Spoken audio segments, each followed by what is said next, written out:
Assalamualaikum warahmatullahi wabarakatuh, Pak. Waalaikumsalam warahmatullahi wabarakatuh. Bagaimana Bapak kabarnya, sehat? Alhamdulillah pada hari ini sehat walafiat. Mohon maaf Pak, sebelumnya saya CGP gitu ya, untuk mewawancarai Bapak seputar dilema etika dan rujukan moral, Pak. Selama menjabat menjadi kepala sekolah tentunya banyak sekali permasalahan yang telah dipecahkan oleh Bapak. Apakah itu menyangkut dilema etika maupun rujukan moral, apa yang dalam pemecahannya itu mungkin membutuhkan pemikiran, kebijakan, ya, menyangkut siswa, guru, orang tua maupun pihak-pihak terkait, Pak. Nah, dalam hal ini mungkin saya akan bertanya kepada Bapak tentang beberapa hal. Yang pertama, Pak, apakah pernahkah Bapak dihadapkan pada situasi dilema etika atau rujukan moral di sekolah yang Bapak pimpin, Pak? Selama Bapak menjadi kepala sekolah, Ya. bukan pernah, tapi memang sering bahkan banyak permasalahan seperti itu ada. Ada ya, ada. Kemudian bagaimana cara Bapak mengidentifikasi situasi di sekolah Bapak tersebut tentang permasalahan yang dihadapi oleh Bapak? Dulu ketika Bapak mencek siswa-siswa kelas 6 yang harus tahun itu keluar, Ya. kan Bapak itu selaku pemimpin harus bertanggung jawab lahir dan batin terhadap anak itu. Betul, Pak. Jadi bukan kepandaian saja anak itu keluarkan dari SD siswa itu, tapi harus menyangkut di samping akhlak juga etika ibadah kepada Allah. Betul sekali, Pak. Ternyata Iya. dari sekian kelas 6 yang seluruhnya dites khususnya masalah peribadahan, sholat, Iya, Pak. ternyata semester kedua Bapak kontrol masih banyak anak-anak yang belum bisa bacaan sholat. Iya. Padahal itu kelas 6 sudah ya? wajib ya.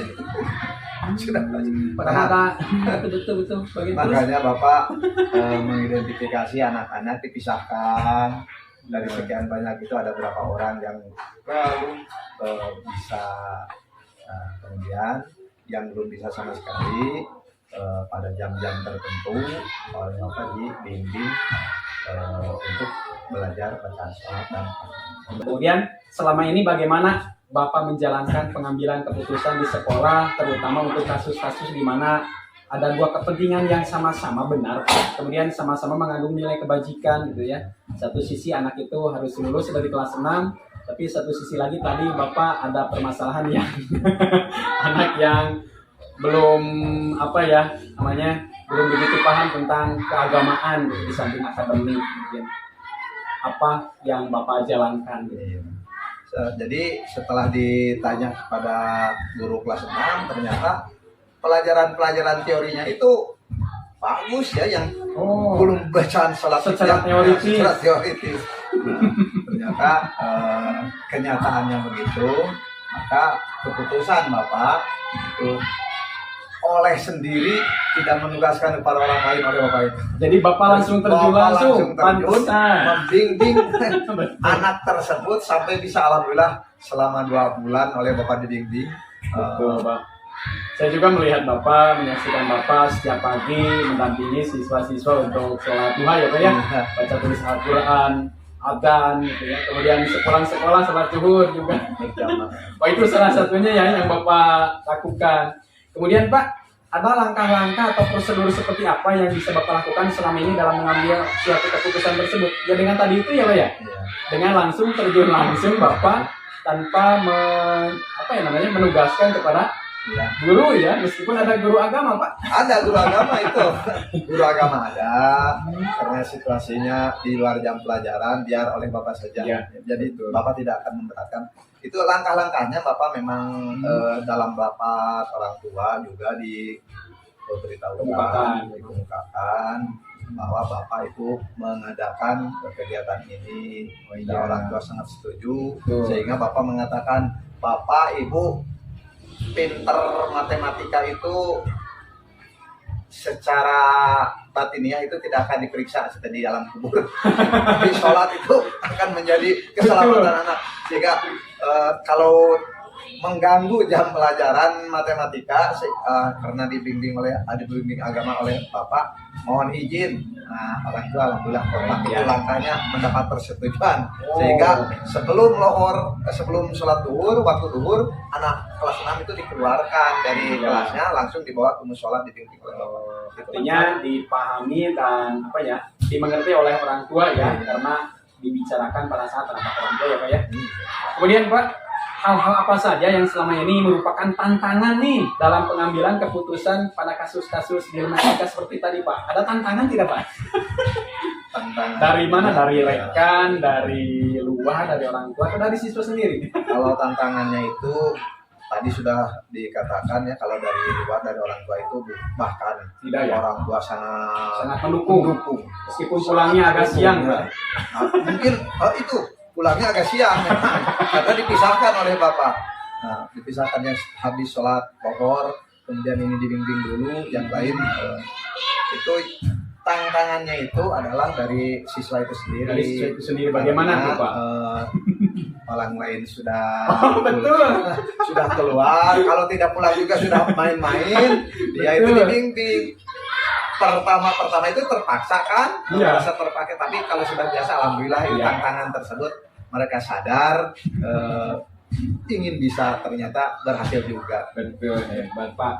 Kemudian Pak, apakah Bapak memiliki sebuah tata cara atau jadwal Pak tertentu dalam sebuah penyelesaian kasus dilema etika, dan apakah Bapak langsung menyelesaikan di tempat atau ada jadwal tersendiri untuk menyelesaikannya, atau dalam bentuk apa, prosedur apa yang Bapak jalankan? Itu masalah jadwal, memang jadwal. Jadi jadwalnya waktu setiap pada sembahyang zuhur Bapak membimbing yang belum bisa baca surat itu jadwalnya. Jadi sudah ditentukan. Jadi ada anak-anak yang belum bisa wayahna harus kumpul bersama Bapak. Ya, itu jadwalnya jadwalnya. Itu rutin terus. Rutin tiap hari Pak. Sebelum hafal, anak-anak itu tidak dilepaskan. Kemudian yang sudah hafal, tidak ikut lagi. Oh, iya. Jadi nanti sedikit tuntas, habis. Alhamdulillah keluar dari kelas 6 semuanya 100% bisa. Contoh untuk saya. Hebat. Kemudian Pak, ini adakah seseorang Pak atau faktor-faktor apa yang selama ini mempermudah dan membantu Bapak dalam pengambilan keputusan dari kasus tersebut Pak? Ada pihak-pihak atau seseorang atau apa yang membantu Bapak dalam membantu terselesaikannya dilema tersebut Pak? Pastinya ada ya? Mungkin Bapak ada yang membantu, karena Bapak sudah mengetahui bagaimana sikap anak yang memang dibimbing itu seolah-olah dia merasa terhukum, sehingga diberikan penjelasan kepada teman-temannya dan juga kepada guru-gurunya juga, karena anak yang dibimbing itu merasakan anak lain sudah pulang, saya belum. Nah, sehingga Bapak komitmen kepada guru, sebelum Bapak selesai membimbing anak yang lain jangan dipulangkan. Termasuk guru di sini. Jadi anak-anak itu hanya main-main saja di luar gitu. Nah, anak-anak yang belum pulang itu kelas berapa Pak? Kelas 6. Kelas 6. Kelas 6. Jadi dibimbing itu fokus hanya kelas 6 dulu ya. Jadi kelas 6 tidak boleh pulang sebelum Bapak selesai, sehingga Bapak Ibu gurunya juga ikut saja diam di jadi mendukung itu. Berarti rekan siswanya, kemudian gurunya juga ya Pak ya. Oh iya, jadi tenang ya, tidak merasa ditinggalkan. Anak itu tidak ditinggalkan, jadi tenang selama dibimbing. Kirain ditinggalkan gitu Pak, kalau saya ditinggalkan Pak. Kemudian terakhir Pak, dari semua yang telah disampaikan, pembelajaran apa yang dapat Bapak petik dari pengalaman Bapak dalam pengambilan keputusan dilema ini. Baik Bapak, untuk kemudian kalau untuk saya sudah pasti ya Pak ya, jadi teladan, jadi contoh, tips dari Bapak. Nah dari Bapak sendiri, pelajaran yang dapat dipetik dari apa yang telah disampaikan oleh Bapak kepada saya hari ini. Alhamdulillah, Pesan dari Bapak lah untuk saya. pelajaran dari Bapak yang pertama kali memang Bapak itu Ya. terlambat. Maksudnya Jadi terlambat mengidentifikasi anak, terlambat. Jadi pada satu semester 2 kelas 6 ternyata ada pekerjaan berat yang harus diselesaikan, yaitu anak harus bisa sholatnya, harus bisa ibadah. Nah, pelajarannya untuk tahun berikutnya ternyata saya membuat jadwal khusus. Jadi di seleksi anak-anak itu diperiksa bahwa yang ternyata banyak di kelas-kelas bawah, yang akhirnya supaya tidak nanti berarti kelas 6, terus Bapak membuat jadwal itu sepelajaran dari Bapak dari kelas 3 itu sudah diarahkan. Sekarang sudah berjalan dari kelas 3 mulai Bapak membimbing bacaan sholat itu. Sekarang itu kelas dijadwal oleh Bapak itu dari pembelajaran tahun pertama, tahun berikutnya Bapak beri jadwal Senin untuk kelas 3, Selasa untuk kelas 4, Rabu untuk kelas 5, Kamis untuk kelas 6. Terus sekarang itu jadwalnya itu. Nah, khusus untuk pembinaan moral agama ya. Dari setelah sholat itu ada pelajaran-pelajaran lain terutama yang khusus oleh Bapak. Jadi dari pembelajaran yang Bapak hadapi sebelumnya, ternyata saat ini Bapak sudah memulai dari siswa kelas 3. kelas 3. Dari kelas 3 sekarang. Jadi nantinya insya Allah lulusannya akan lebih ya Pak ya, Iya. menghasilkan lulusannya lebih terhadap keagamaan ini. Mungkin itu saja Pak wawancara yang dapat saya berikan kepada Bapak mungkin ya. Terima kasih atas ilmu yang telah Bapak berikan khususnya kepada saya, dan terima kasih lagi atas waktu yang telah diberikan kepada saya. Ya insya Allah sama-sama. Dan juga Bapak juga mungkin untuk benar dan tidaknya hanya pengalaman saja ini ya. Ini sangat berharga Pak, sangat berharga. Terima kasih Pak. Assalamualaikum warahmatullahi wabarakatuh.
Assalamualaikum Pak. Waalaikumsalam. Bagaimana kabarnya Pak? Alhamdulillah. Alhamdulillah. Semoga Pak selalu sehat Pak. Amin. Ada dalam lindungan Allah Subhanahu Wa Taala. Amin.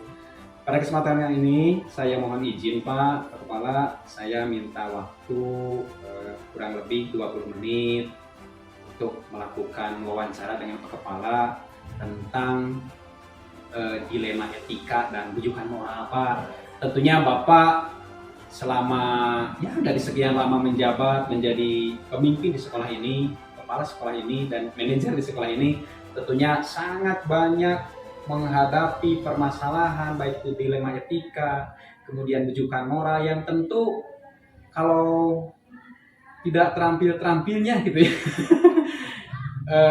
harus terpecahkan dan itu harus diterima oleh semua pihak gitu ya Pak, demi kelangsungan proses pembelajaran maupun di sekolah. Dan tentunya Bapak dalam hal ini pasti banyak sekali yang telah Bapak hadapi dan Bapak pecahkan. Nah, ada beberapa pertanyaan mungkin Pak yang akan saya ajukan kepada Bapak. Pertama, pernahkah Bapak dihadapkan pada situasi dilema etika atau bujukan moral di sekolah yang Bapak pimpin, Pak? Sudah tentu Pak, bahwa sudah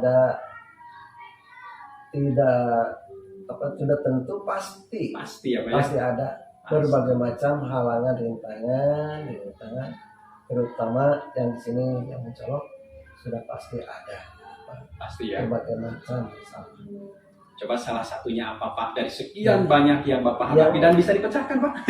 Ya, alhamdulillah permasalahan salah satunya diantaranya yaitu pelanggaran terhadap tata tertib sekolah yang telah dibuat dan disepakati oleh warga sekolah itu sendiri. Di antaranya tentang yang paling ini sering terjadi yaitu datangnya guru ke sekolah dan pulang dari sekolah. Gitu ya permasalahannya. Baik. Kemudian bagaimana nih cara Bapak mengidentifikasi situasi di sekolah Bapak tersebut dari permasalahan tadi Pak? Bisa diperinci gitu Pak dari permasalahan tadi. Untuk mengidentifikasinya bahwa yang pertama melihat saya sendiri datangnya lebih awal ke sekolah daripada guru-guru. Iya betul. Jadi tahu siapa yang datang pas, datangnya kurang, bahkan kesiangan.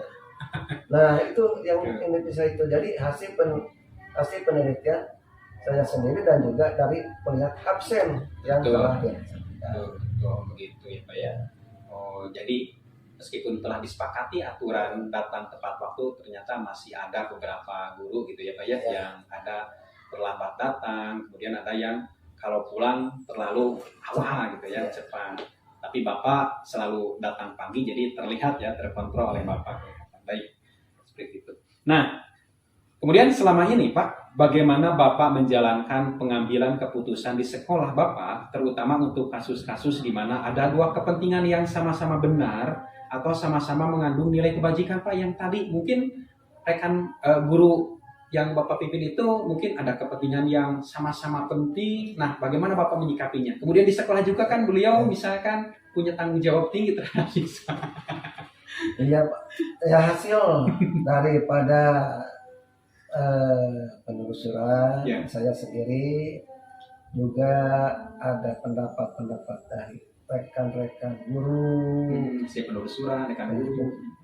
Juga pendekatan kepada langsung secara penelitian terhadap lingkungannya.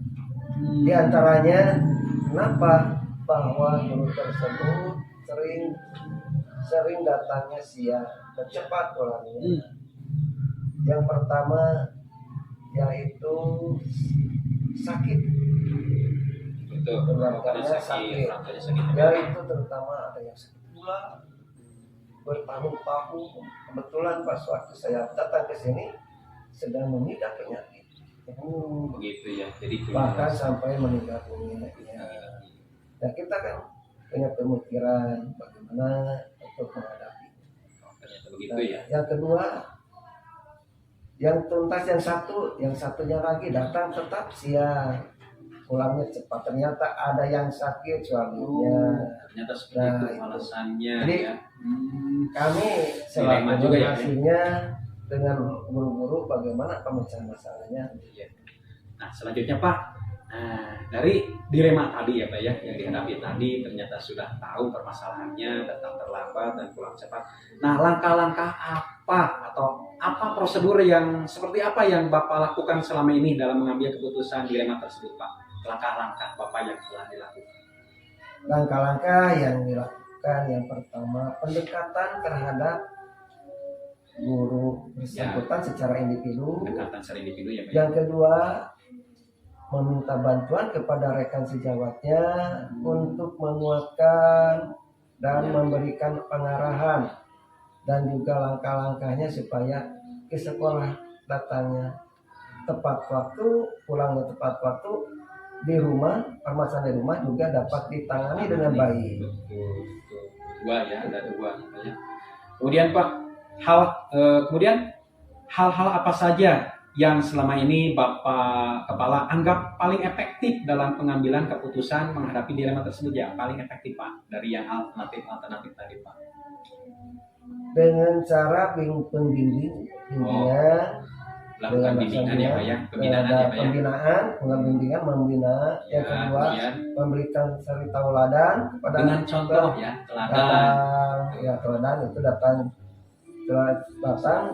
pagi, pulang di akhir, dan selalu memberikan arahan kepada guru-guru semua.